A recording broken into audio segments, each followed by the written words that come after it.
Hey guys, welcome back. It's Josh with the Financial Advisor Car Guy.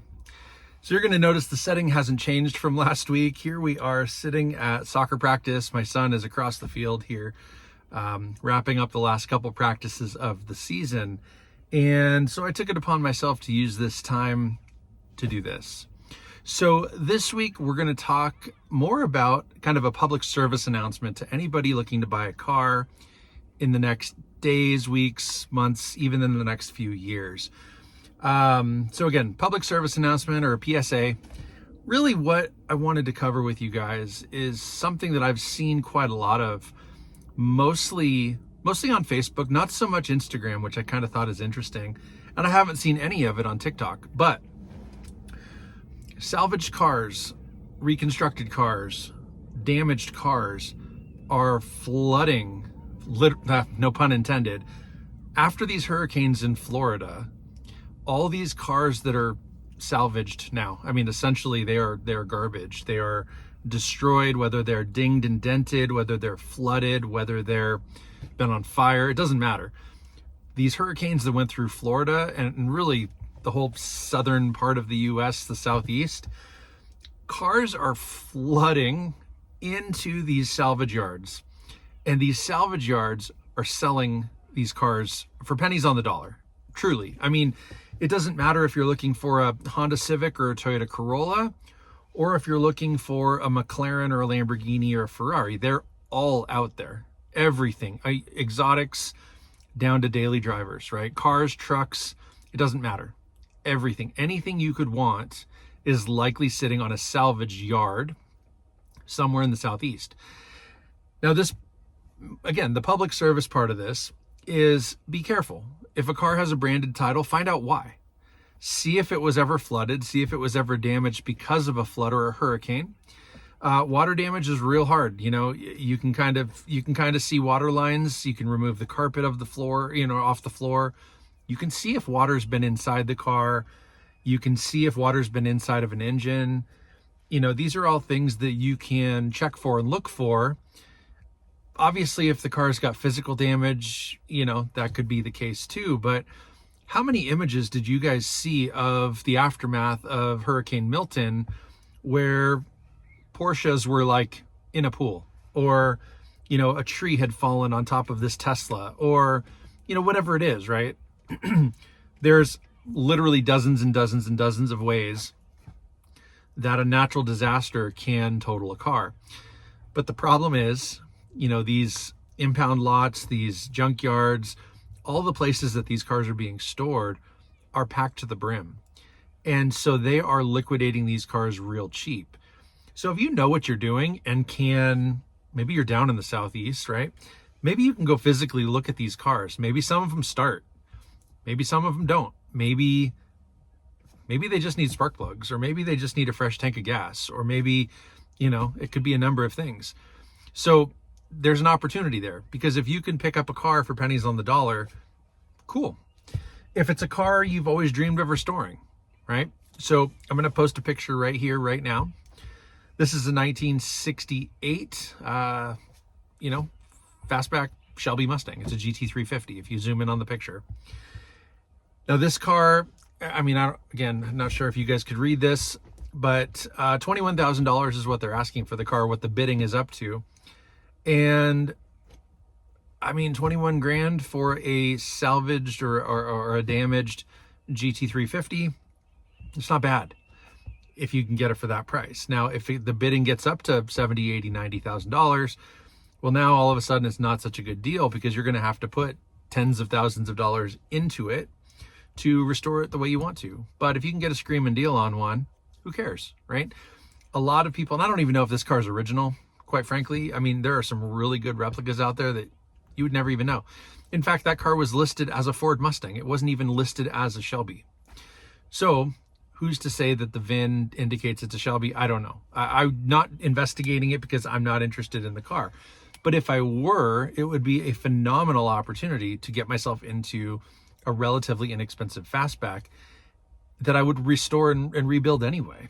A car like that, you can take it down to the bare metal and you can rip out the interior and you can do an engine swap and you can convert it from a manual to an automatic or automatic to a manual, and you can wire everything fresh, and they make parts for everything.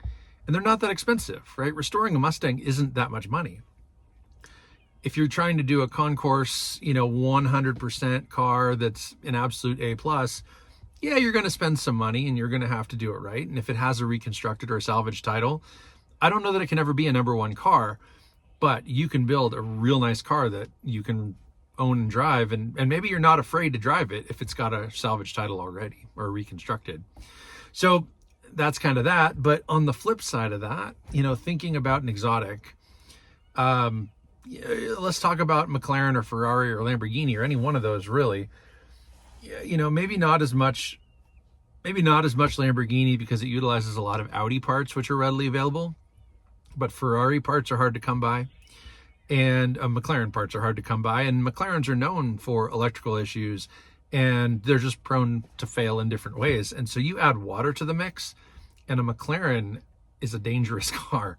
I've got to imagine that to rewire one of those cars, which is what it would probably take, is real expensive. And so, think about like a 720 or a 765 or one of the higher end, the 700 series cars, or you can get into, if you guys remember a couple of years ago, there was a P1 that was in a Hurricane, and it was all over social media. It was a yellow car. And those of you who know who Tavares is, he's a YouTube sensation, kind of a car guy, very much a car guy. He actually bought the car, and I want to say he bought it for like $1 million, and in perfect condition, it's worth like 2.5. So it was an opportunity for him to get a McLaren or a P1 for pennies on the dollar, essentially, right? 50 cents on the dollar. And he can build it the way he wants. It's never going to have a clean title, but he's got a team of mechanics that can rebuild that car as good or better than new. He can add some options to it that maybe the car didn't come with from the factory. He can do exposed carbon, or he can paint it a different color, or whatever. He can make it his own because he's not afraid to. That salvage title is going to stick with that car forever. And if he doesn't ever plan to sell it, he just wants it to, because he does, just because he wants one, it's a great way to get one. If you know how to do the work and can fix it up and do all that stuff. So actually go look at his stuff. Tavares is his name, but he's got fascinating cars. He's got tons of movie cars. He's very, he's funny, right? And so there's some of that, but he's very good about finding excellent cars at the best prices he can. And he'll brag about that. He'll say, oh, this is the cheapest Lamborghini in the United States, and I just bought it. Or I just bought the cheapest, Mark IV Supra, or whatever it is. And he'll buy these cars and he'll tell you the goods, the bads, the uglies, and then do a series of videos on that particular build. And he hops around a little bit. So sometimes if you watch 2 or 3 videos in a row, he might be working on 2 or 3 different cars. But guy's got a huge shop. He's got a fantastic collection. He was pretty well liquidating a lot of it to be able to buy that P1, but nonetheless, he has it. And those are the kind of circumstances we're in today, where you might be able to find yourself your dream car for a fraction of the price because it's been demoed or damaged or flooded or whatever it is. And so that's really all I got for you guys this week. I just wanted you guys to pay attention when you're looking at vehicles, because I have a feeling that a lot of those flood damaged vehicles are going to spread across the US, right? Copart is an auction house essentially for wrecking yards, and those wrecking yards are kind of in a network of situational areas. And so there are cars that can travel from one wrecking yard to another, to another, to another. So it is a matter of time before flood damaged cars hit the West Coast or hit the Northwest, or, starting probably Northeast is going to be the closest. But my point is, just be cautious, pay attention, look for some signs. Again, if you can see water line on the outside of or an inside of a car, that's obviously a telltale sign that the car probably was underwater, or at least submerged to some degree. Just be cautious, pay attention, ask questions, and don't be afraid to walk away from a car. It happens all the time. There's always going to be another one, unless it's a P1 or something. There's always going to be another one that likely has less wrong with it. So don't be afraid to walk away unless it's just way too good to be true and you know that you can fix it. But I guess to go hand in hand with that, even if it's too good to be true, be prepared to spend more than you think.